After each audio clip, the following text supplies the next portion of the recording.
Hello everyone, welcome back to Small Business Stand Up, where we discuss all the secrets of seasoned entrepreneurs in different fields of business. Learn from them and be ready to grow and thrive. Stay tuned and enjoy.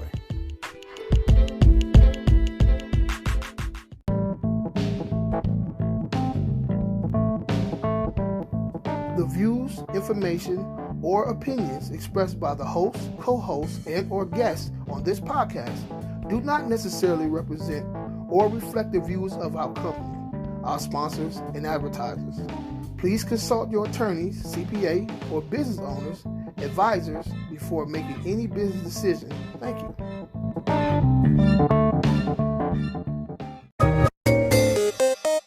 Hello, everyone, and welcome to Small Business Stand Up. I'm Coach Jay, real estate coach and mentor. And our co-host is a small business owner, Mr. Jason. What's up, Mr. Jason? Hey, man, how you doing? Man, I'm doing great. Look, man, I know you've been in business for a while, and you know the ins and outs of business. You know, we both are two entrepreneurs, man, that started from the bottom trying to get to the top, right? So it's a couple of different questions I have for you, right? Yep. So how important is systems in your business? Well, and I'll tell you what my first system was. Okay. My first system was 31 file folders hanging up in a drawer. And every day, for every day of the month, because we don't have no more than 31 days, for every day of the month, that's how I knew where my prospects were and who I'll call. Because if it's the second of the month, I go to that second folder and pull that day out. So that was my actual first system. But the major part and how important systems are in the business is, one, it also helps you to keep track of everything that you need in order to run a successful business. Not only is that employees, but that's also your prospects, which are the number one resource in your business to earn money. And having those systems in place will allow you to run a business fairly smooth.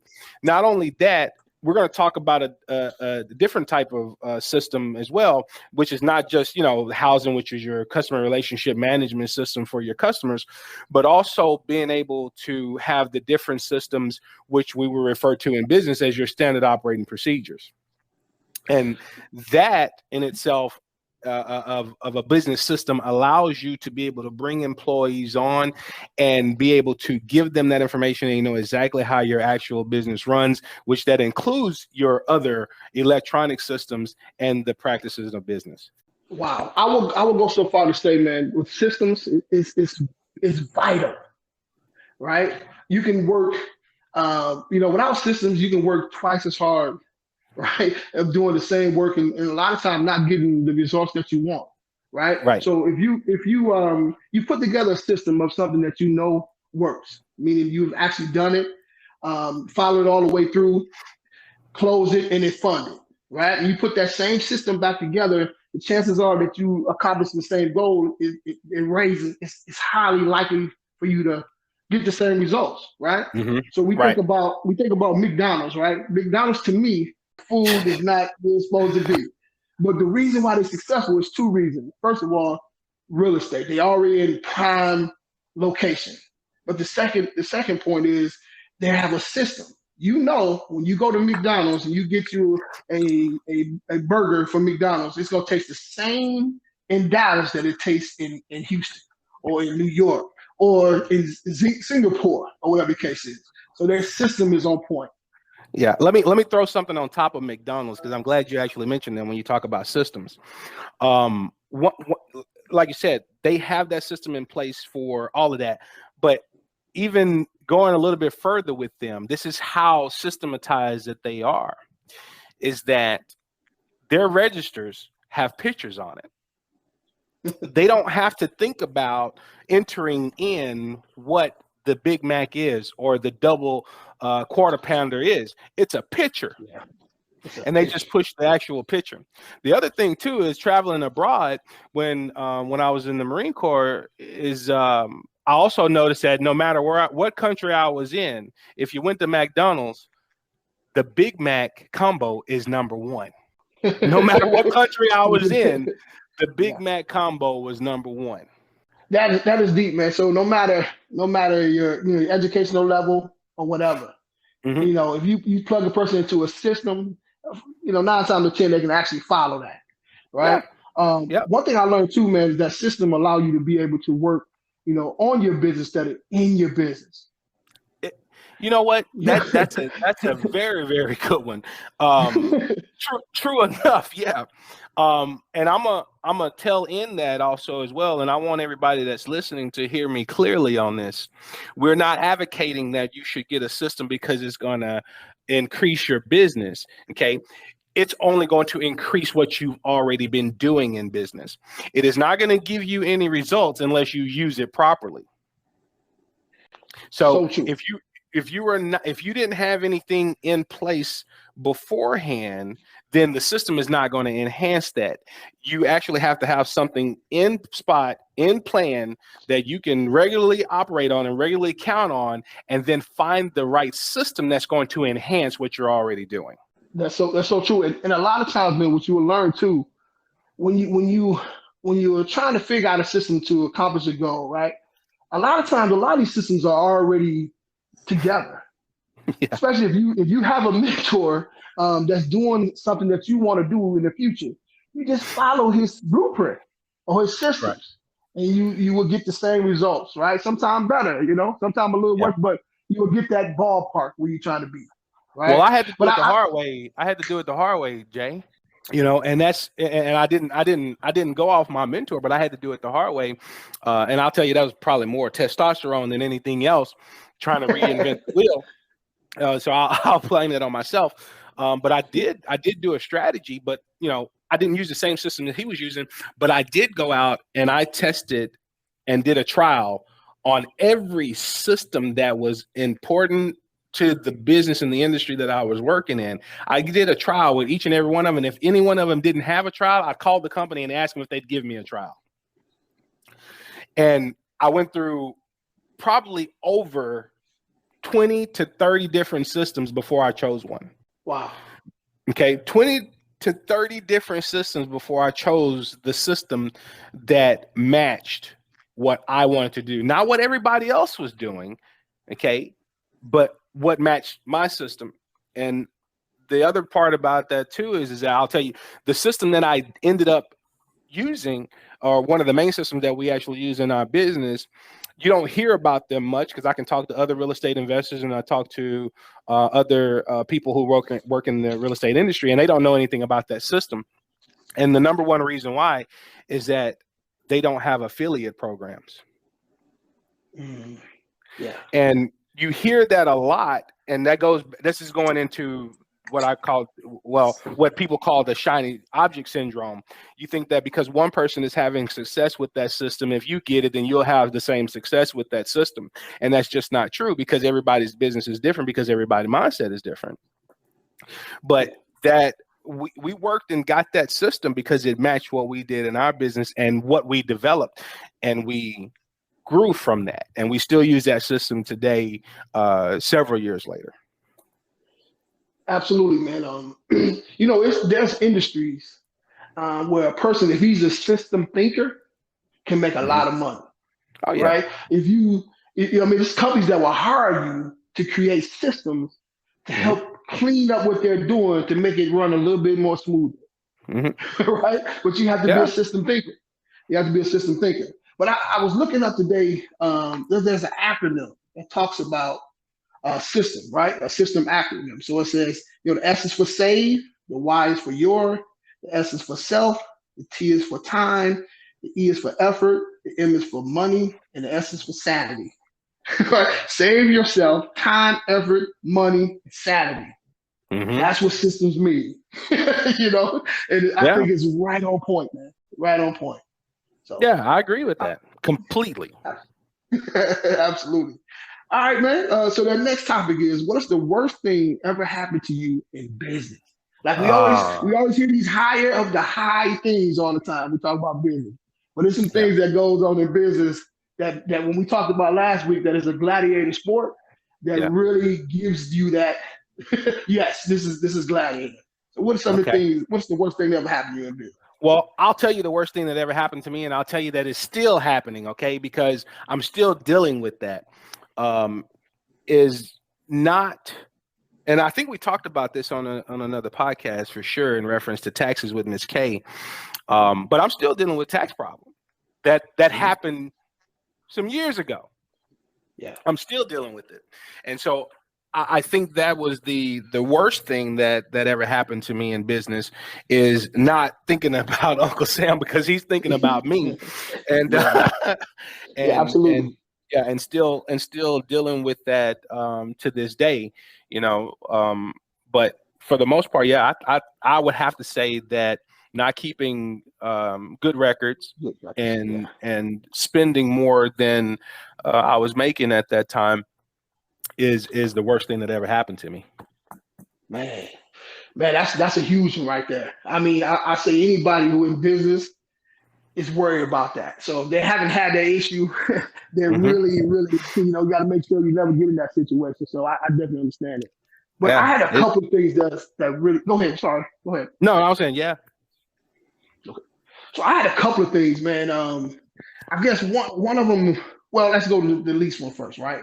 So allowing people to have too much access to me was an issue, to where the lines blurred in my business, right? So from a lot of times, from the time I'm getting up, I'm answering emails and taking calls to the time I'm going to sleep. My wife Hmm. out to dinner and people are calling, and I didn't know how to what I'm saying, to bring the business back, right? Start losing Right. out and to be honest with you, spiritually a little bit, It wasn't Yeah. until I got into his right position to where now I'm able to not let it dominate my life, right? Yeah. And put it right where it needs to be so I can continue on prospering, especially spiritually, right? Yeah. So that was Yeah. one of the things. Another thing was overly trusting everybody, right? When I Mm. first got in this business, right, I had a deal on 5 duplexes and apartment complex. Hmm. Now I didn't really know what I was doing. I'm just out here and I'm hustling, but I hustled up on 15 duplexes in a small apartment complex. But make a long story short, I went to this place and talking to this guy. And I didn't tell him I had these things under contract, right? So, and I'm telling him, hey man, how do I put this contract together so that nobody can beat me, this, that, and the other. And he's telling me what I need to do and everything. So at the end of the meeting, I said, listen, this is what I have. Just bring me on. Let's split the sign fee 50-50. And then we gonna make close to 100. I would say, yeah, about 100 grand, right? We probably split about 100 grand, something like that.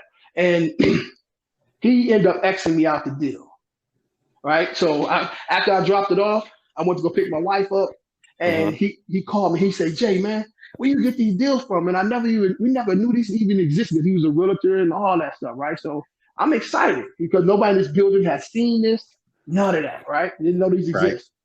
So after later on that day, he didn't call me back. He didn't call me back. About a week went past, he didn't call me back. So finally, he sent me an email telling me he can't do the deal or whatever. Because he had told me he said if he can't find a buyer, that his manager will buy it. It was just that great of a deal. So what he Mm. did, he sent me an email, but it had the email of my buyer, of my seller information connected to it. So he sent it to me by mistake. I didn't know about all this software and stuff like that you can use to pull up the owner and all that type of stuff. So he ended up snaking me out the deal. Yeah. So my thing is, in this situation, you have to be careful, especially when you're dealing with real estate and you're dealing with high numbers.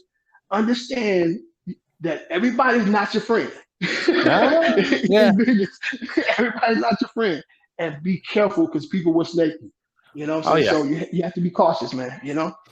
Oh yeah. No I, doubt. I'll tell you, when I had lost it, I was lost it, man. I was like, man, I couldn't believe that happened, but I had to chalk it up as a loss and keep moving. Yeah. So that's my horror story right there, bro. So, Well, I've kind of got that same story. Actually, we're still in litigation about that, but oh wow, yeah. I've got that same story. Almost. The difference is we were buying a deal from another wholesaler, and we'll probably get on a podcast later about what wholesaling and all that stuff is. But we were buying another deal from another wholesaler, and a realtor got involved, and oh man, it became a total mess. And so, yeah, 5 years later, we're still dealing with that. Wow. Let me ask you a question. So, I asked myself, what could I have done in that situation to avoid it? But it's nothing I really could have done because I didn't know nothing. Right? Well, I'm. yeah, Go ahead. there's always something that we could have done, but we don't normally think about it until we it's too late. It's too late. But if we were to give some advice to someone else that's actually listening right now, the advice that I would tell them, it's not that you don't tell people, or be able to tell people what it is that you're actually doing, but know and have some kind of control over whatever the asset is or whatever the negotiation or procurement is that you're working on, so that you can freely be able to talk about it. Yeah, absolutely. And I know now though that for me, it's the affidavit of memorandum. Yeah. Right. If I'd have filled one of them out, I could have saved me a lot of heartache in that situation. Yeah. So I don't use them too much. Yeah. I don't use them too much. But yeah, that is a great tool to use, for sure. And in Texas, just actually filing the contract is just as good. Absolutely. Just a memorandum. All you guys memorandum is less pages, so you don't have to pay for each an additional page. But absolutely. So basically, what that is, you guys are in real estate, and it's a form that you file, and it basically kind of clouds the title, so that a person cannot, a seller cannot sell it from under you, because you guys have a contract on this property, right? So if he finds somebody who's willing to pay him a little higher than what you're willing to give him, he can't just stall you out in the contract and take that contract and run with it. So you can kind of stay in control of your own deal. Now in that situation, what I could have done, if he was on, I could have stopped it, because now the title company, they try to get the title clear, they'll have to call me. Hey, Mr. Wicker, I see that you had this property, maybe on the contract, or you clouding the title. I need you to release this so we can sell it to somebody. I'm like, listen, we had a contract in place.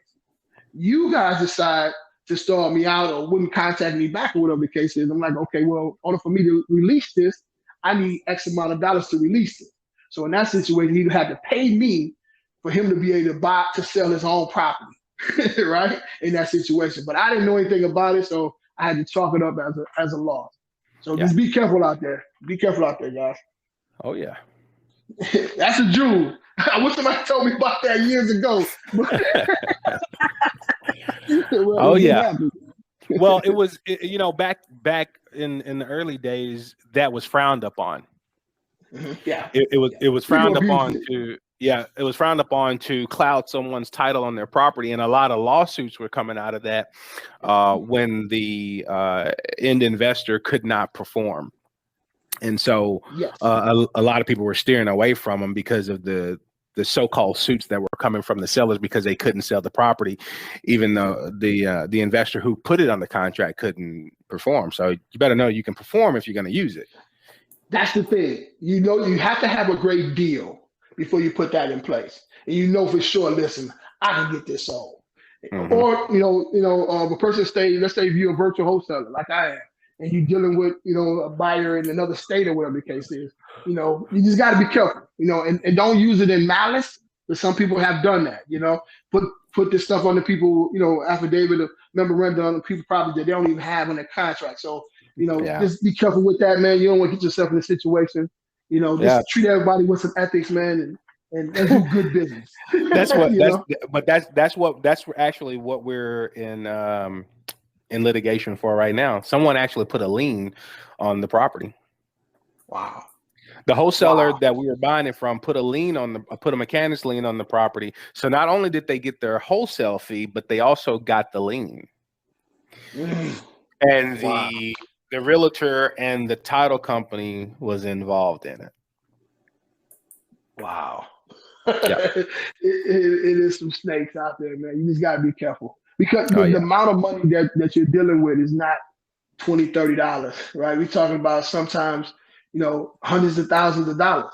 And people don't operate like they're supposed to when that kind of money is coming across their desk. So you have to be careful. You have to be careful. Yeah. Cross every T and dot every I, guys. It's important. Every day. Absolutely. All right. Hey man, that's a great one, man. So you're talking about my heartache, and I'm feeling some kind of way, Jason, right now. And I asked the question, man. Hey man, it happens. It happens, you know. Man, It yeah, happens, but everything that happens to you, and you know, we're not just talking about the worst things that happen, but everything that happens to you, you can't look at it as the worst thing. Everything is a lesson. everything's a Everything lesson. should teach you something. If you didn't learn anything from it, then you know, a shame on you.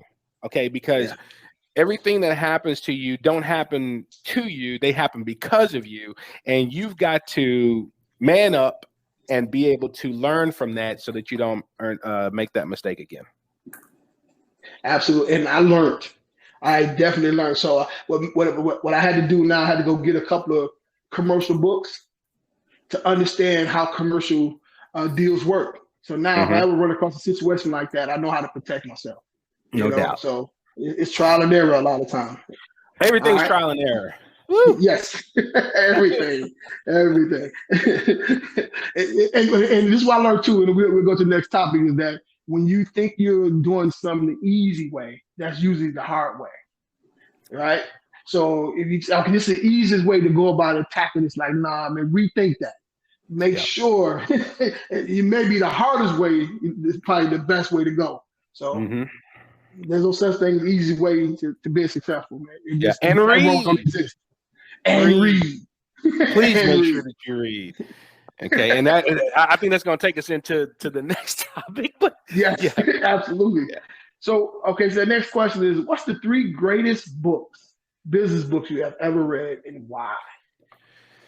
Let me tell you, man, I've read a lot of business books, and some of them most people probably wouldn't say that they're business books.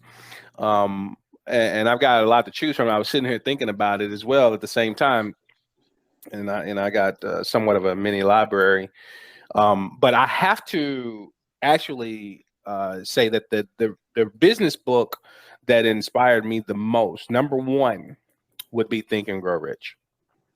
Mm. Not really a business book, but taught me more about myself and the way I should operate myself in business. And I have to consider it to be a business book only because I didn't know who I was in business until I read that book.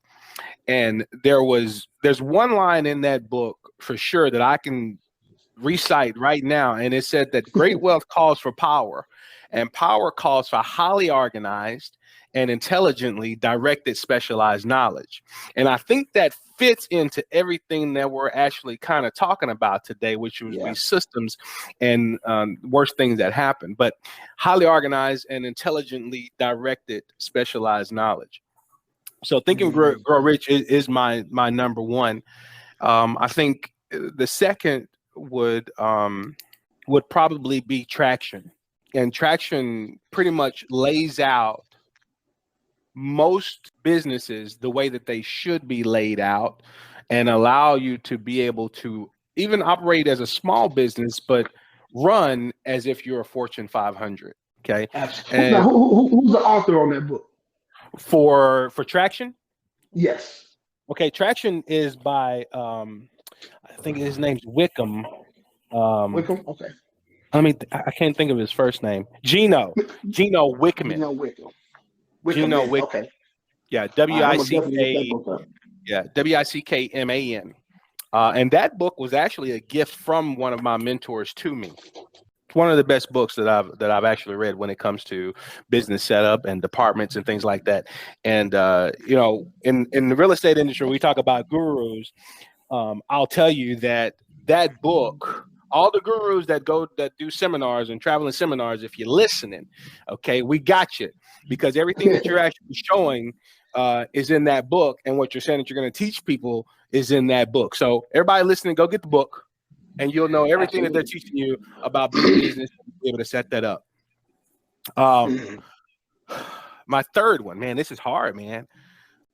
I'd have to say Sell or Be Sold. I'm a big Grant Cardone fan. Me too. So I think Sell or Be Sold. So it'll be so. Yeah, Sell Wow. or Be Sold. Okay. And I think more of the story behind why he wrote that book is one of the reasons why I bought that book. And then after I read that book, I understood what he meant when he was saying sell or be sold. Because that was during the 2008, 2009 meltdown, when we had the mortgage crisis here in the US. And if you couldn't sell, Yeah, you yeah, out of there. yeah, you're either a consumer or you're selling. Yeah. One or the other. Yep. It's two type of people. Yeah. But I could keep So going true. on books, but I think that those are the three. And the reason why I mentioned Think and Grow Rich first is because I carry, and I still do every once in a while, man, but I carry that book with me. I used to carry that book with me everywhere that I go. And every chance that I got, I opened it up. And that's how I could give you that quote right out of that book, because that hit me in the face. And comparing that and then adding traction onto it, that one piece, because there's a hidden statement inside of there, right? It says, it calls for power, and power calls for highly organized, and I was like, okay, well, that doesn't mean that I have to know it all. It just needs to be organized and intelligently directed. That, you know what? Let me throw you a bonus book real quick, because that led me right to a bonus book, and it's man, I know passages from it, but I can't even think of the name of it. It's by Tim Grover. You might know it. Is that the Traveler? No. Okay. No, Tim. Man, I can't even think of the name of it. It's right off the top of my. Well,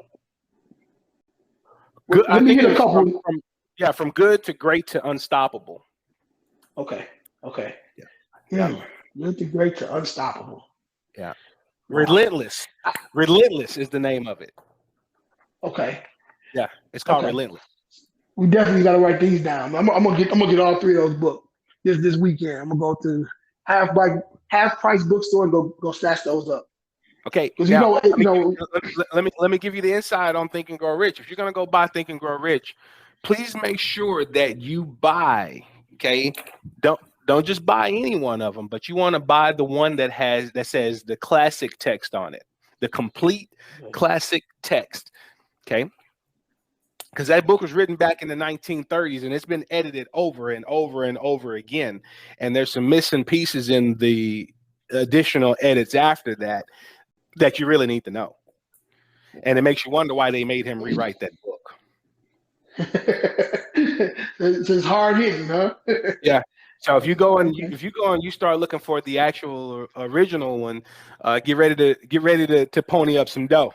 Okay. Absolutely. So, but the classic text is the one that you definitely want to get. Okay. Well, see, these three I have here, man. One of them I can say really is a business book, but the other two really kind of changed my life. Right now, the first book I'm gonna bring out, man, is kind of the author is really controversial, so I don't believe in none of his political views.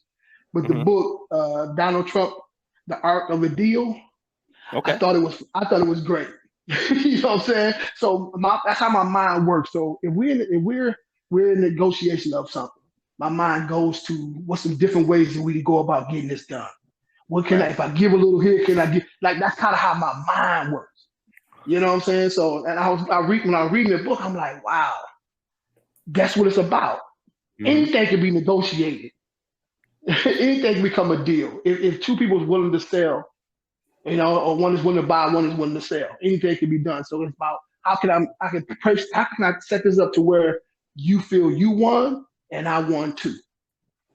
That's the art of a deal, right?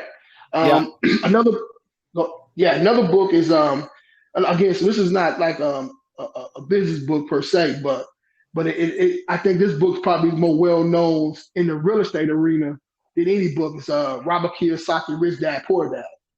If you talk to any investor, if you go to Bigger Pockets, if you go to any of these different shows about real estate, they tell actually what's your top 3 favorite books. All of them say Robert Kiyosaki, right? So it helped me to understand the difference between an asset and what is it, asset and debt, I think you said. Come where we come from, man. You tend to get a little money and you throw that, you party before you know it. The last week you ran out of money, you run out of everything, and hopefully you can get some more money, right? That was the mindset. So what this did, it helped me to slow that down and kind of be more directional where my money is going, how to make my money make money for me. And so it kind of opened my eyes up like to a whole nother kind of dimension in a sense, right? Yeah, I like that book. And you know what? And maybe you can help me out with this. Maybe you can help me out with this before you get to your third book. But why is this is the book that comes up in real estate? Because it has nothing to do with real estate. It doesn't. That's the thing, man. It really doesn't. But I can't even tell you why. To be honest with you, I cannot even tell you why. But it for some reason it ties into it for some reason, man. Because I think for me is when he's talking about his father, his rich dad, and his poor dad, or whatever the case is. Most of us think that we get a job, we go to school, we go to college, we get a job, and we take care of our family. We work 40 years, we may get a watch, and then we retire, right? But this made me this opened up another side of my brain to thinking about assets. How I can do all those things, whatever the case is, but also build assets right along with me. To where one day I can walk away from my full-time job and have enough assets to where it can take care of me for the rest of my life. So and for me, that vehicle was real estate. So that's why I can say it's not a real estate book, but to me it is, because that's where my mind went to real estate as the vehicle that I'm going to use to get me to that point. Okay, then that makes sense, because your average individual or average person automatically assumes that real estate is asset. Absolutely. So that makes sense, because I mean that's all we hear growing up is that that's the one asset that most people will sign paperwork for that's worth the most. Yeah. But it's really an accounting book. It is not really I guess it depends on what kind of real estate you're doing or what kind of deal you're doing. It's really not really an asset until it's actually paid off. But you can have, it's a good thing, it's a such thing as good debt and bad debt too. So like if you're doing a subject to or whatever the case is, you can turn that bad debt or that good debt into positive cash flow for you on a monthly basis if you structure it right. You know what I'm saying? So it's about that deal. How you put this together to where it's a win-win for everybody. Hey, so both of those books go together, man. The Art of the Deal and then I'm a real estate guy, bro. Yeah. That's all I thought about. I was like, okay, that's it. And that was the first book like one of my partners gave me, man. I was like, he said, man, Jamie, you gotta read this book. And I'm gonna be honest with you, I really haven't read a book when he gave this to me since high school or something. Like, I don't want no book, man. I'm looking at magazines and I don't read no book. And he said, man, read it, man. And it's like, boom, man. And it just opened my mind to a lot of different things. Yeah. Well, everything you want is in the book. Everything you want is in the book. Everything. And that's, and okay, so that third one is really not a real estate book as well, man. But we talked about Dave Ramsey, right? The total money makeover, right? How money works. How money works, man. It's ways that your money can make money for you. Or I had this one guy say, how many times can I spend $1? Like $1. How many times can I spend this dollars? Normally, you only can spend it one time. But let's say use this illustration, right? Let's say you get car insurance, and let's say in a year's time your car insurance is $600 in a year's time. But if you pay it every month, they're gonna charge you, $150 every single month. But if you pay it all up front, it's gonna be $600, right? Yeah. So why not take and pay the whole $600 now? And then that money that you had allocated that you're gonna pay every single month, take that money and use it towards an investment that can make you money. Mm-hmm. Let me hit you with one thing, because you brought up insurance. That's my other trade, right? Yeah, absolutely. Well, most people don't know that you can actually be self-insured, and if you're self-insured, then you're not paying anybody. Yeah. But you need to, you definitely can. I think Dave Ramsey actually talked about that as well. But yeah, I would agree to that. I mean, if you have money, there's something happened to whatever the case is, absolutely you come out your pocket and pay it. That's so true. Absolutely. But you know, of course, here in Texas, for your car, you definitely got to have some insurance. Yeah, but you can be self-insured here too. I didn't know that. I didn't know that. You can be self-insured. I did not know that. You can be self-insured anywhere you want to. Huh. So you talking about car insurance or you talking about life insurance? I'm talking about car insurance. Nah, I didn't know that. You got to give me the game, man. You got to give me the game on that. I never really heard that part before. Okay. See, this is what I'm talking about. You can actually be self-insured. Yeah, you want to have, you got to have a certain amount of liquid cash.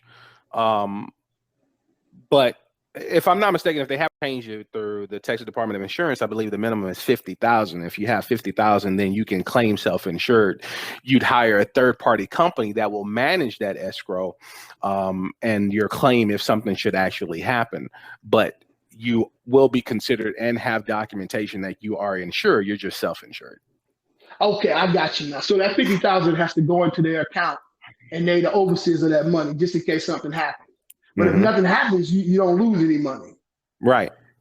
Okay, I get it. You just may lose a little fee for them managing it. Other than that's going to be minute, basically. No, you don't pay them any fee at all because it's there in case. It's in reserve. Gotcha. You know, I would go so far to probably say 99% of people, man, had never even heard that before, man. Well, I know I have. I can't put it on everybody else, but I have. Hey, that's dope, man. Yeah. Wow, that's deep, man. I gotta look into that, man. But like I say, with Dave Ramsey, it helped open my eyes, man, to kind of see how money works, man. And how can I make money work for me? So those are my three books. You know, if you put the Bible to the side of that, those are the ones. But other than that, you know, the Bible, that's it, bro. Cool. Yeah. Okay. Hey. So you were talking about the art. You were talking about the art of the deal. I'm gonna put another book besides the art of the deal. Okay. Which is Never Split the Difference by Chris Voss.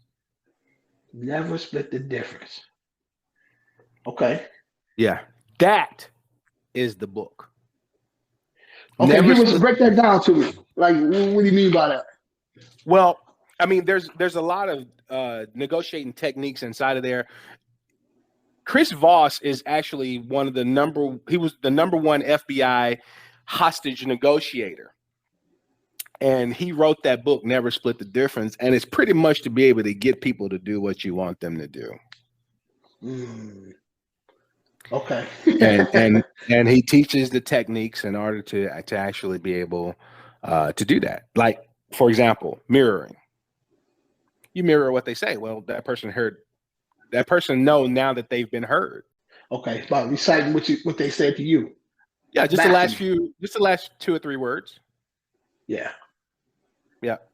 Absolutely. So true. I just did it to you. Say it again. You did it to me. I missed it. You know me. I missed it. I just did it to you. I repeated the last words that you actually said, which gave you another response that you agreed with me. Wow. Listen, man. Hey, let me tell you. I'm going to get these books, man. I need to see what's going on. And I'm nosy too, so I need to know what's going on out here. Because you always see, you know, in negotiation or, you know, in business or whatever, you need to always know what the next man knows, right? As much as you possibly can, because what you don't know can hurt you. Right. And you can lose the deal that way, you know? So, I mean, it's a couple of different things I've seen where a person said you can kind of, by you doing certain things, it can show you where you at mentally or something like that. And I heard this guy say one day, and everything he was saying was right on point. So with these books, man, knowledge, the use of knowledge is power. If you're not reading, you're dying, man. I was just about to say that, man. You actually you took the exact words out of my mouth. I put the book on you, man. except for the fact, you know, if you're not reading, I always put learning in there.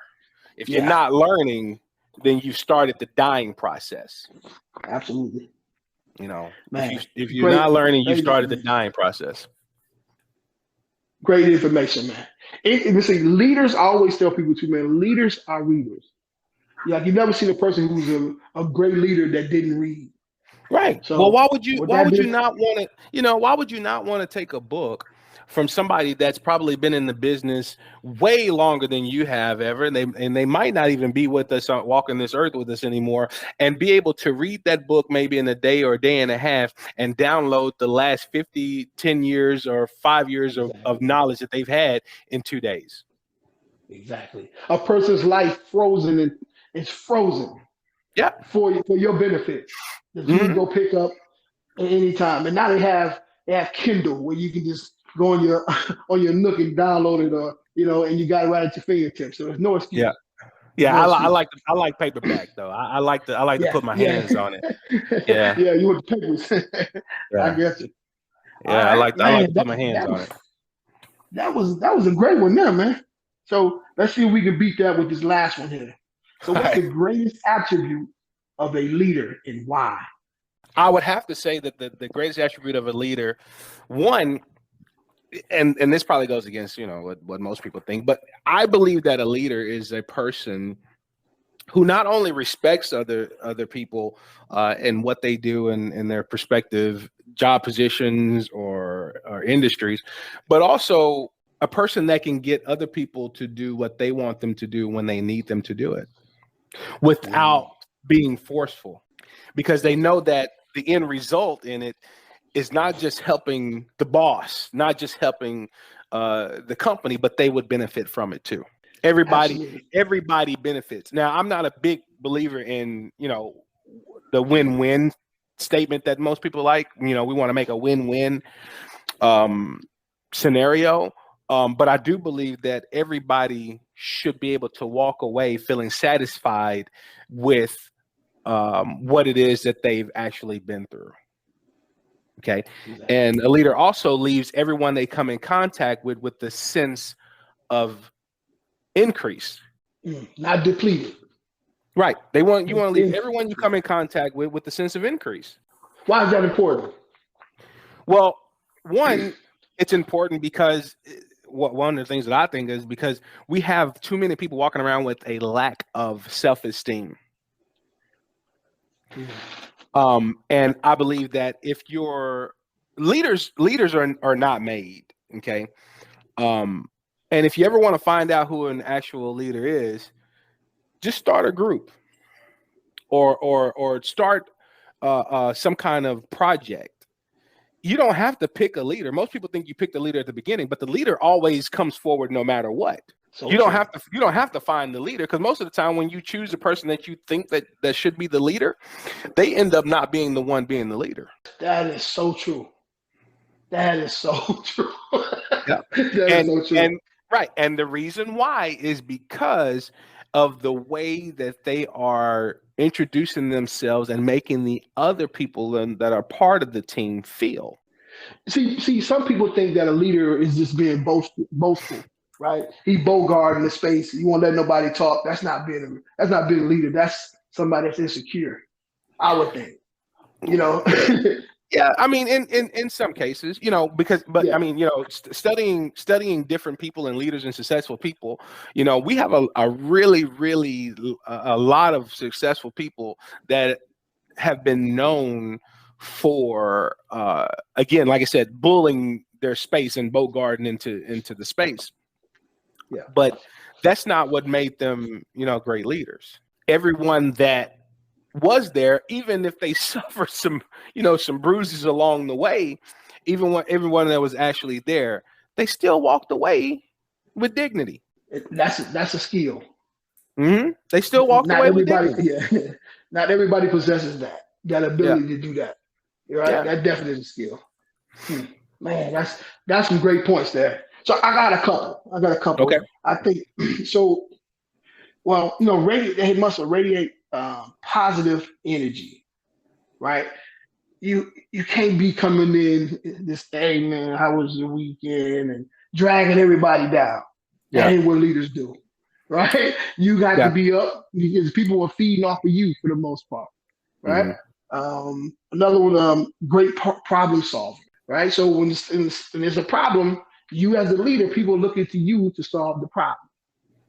You can't shrink back in those type of situations. You got to be the one up, ready to go, right? Well, another one is to know how to delegate. As a leader, people coming to you with problems and issues, whatever the case is, and you gotta delegate certain things to people to take care of certain things as well, or you would burn yourself out by trying to take on everything. So that's a skill as well. They got to be very decisive. You can't be on the fence about different things. Look, this is what we're gonna do, and let's go get it. You can't be, well, you know what? Let's go left. No, let's go right, because that confuses everybody and that frustrates everybody. And I think, and another thing too is approachable, right? The people who are, on your team want to be able to approach you about situations. You can't have that dogmatic personality to where nobody can talk to you. That's not what a true leader is, man. That's a few things. Yeah, I mean, there's a lot of different qualities to a leader. Yeah. Now, back in the day, you know what gunboat diplomacy is? No, I know it's a gunboat diplomacy. That's what the British used to use, man. They're not like that anymore. But pull the revolver out. You do what I tell you to do, or you catch one. Yeah. But a lot of that has kind of drifted away. But at the same time, I think some confidence is left with that in a lot of people as well. And I think that's some of the reason why a lot of people who really want to be successful in business are not. Mm-hmm. And I think that if anything, they should be looking to try to develop the necessary skills of a leader so that people will want to follow you. Okay. But if you don't want to follow yourself, then it ain't going to happen. If you can't trust you, then it's not going to happen. If you can't make a decision, just like you said a few minutes ago, if you want to go left or right by yourself, you can't do it. Mm. An indecisive person is unsteady in all his ways. Right.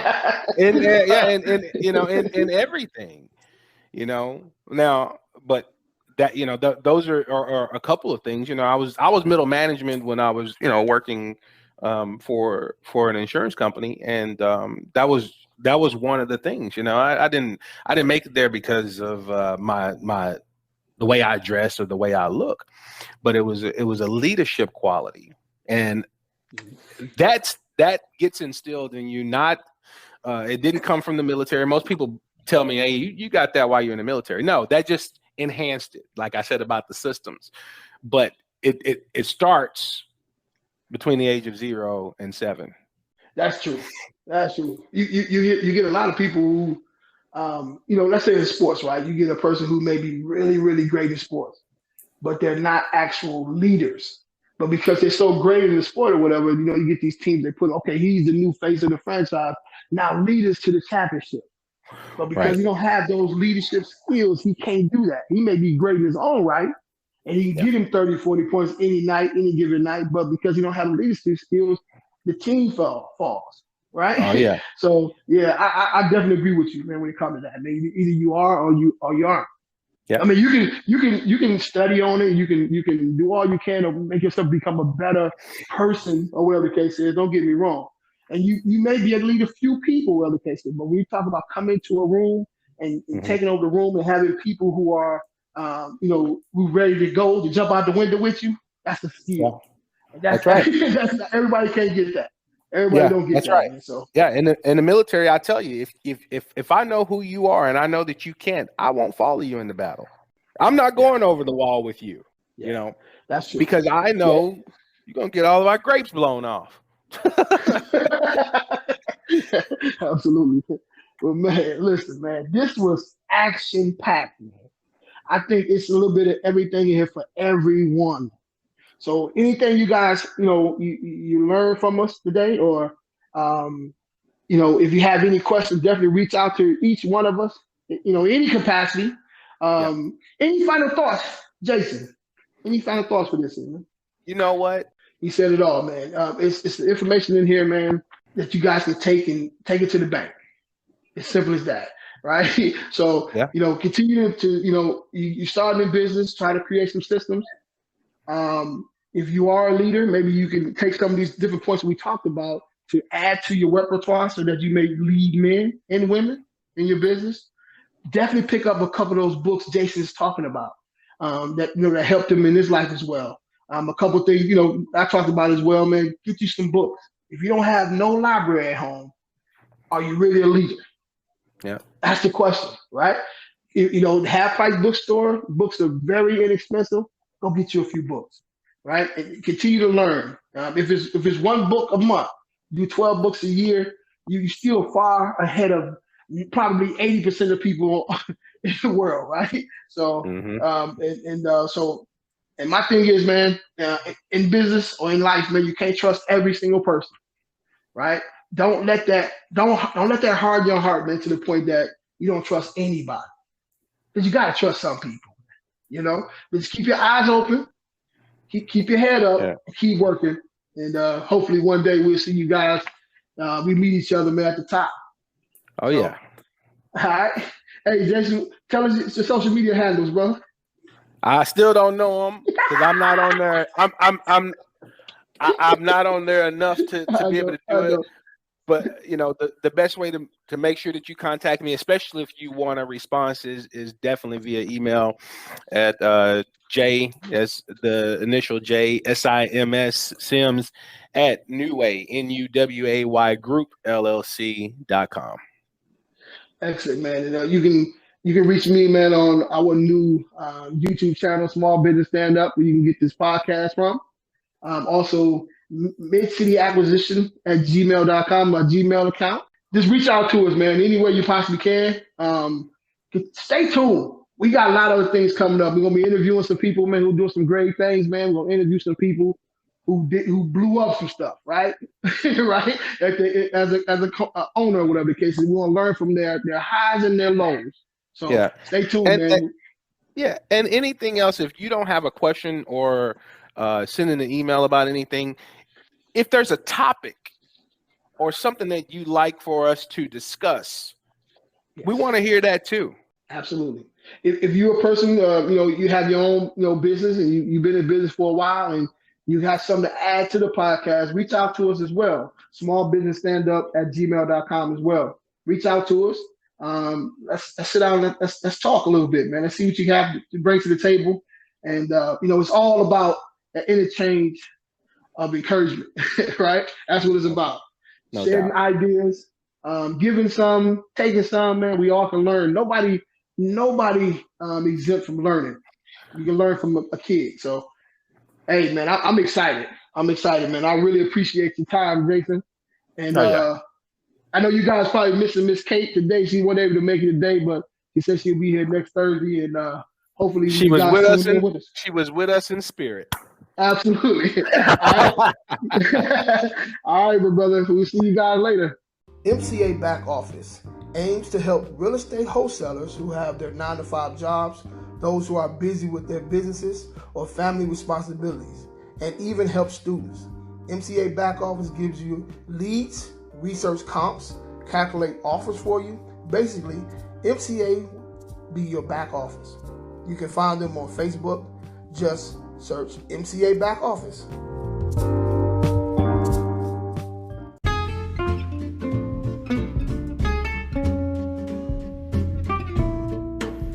Thank you for tuning in. Please follow us on Acorn and Spotify and on Facebook, Small Business Stand Up. See you on the next episode.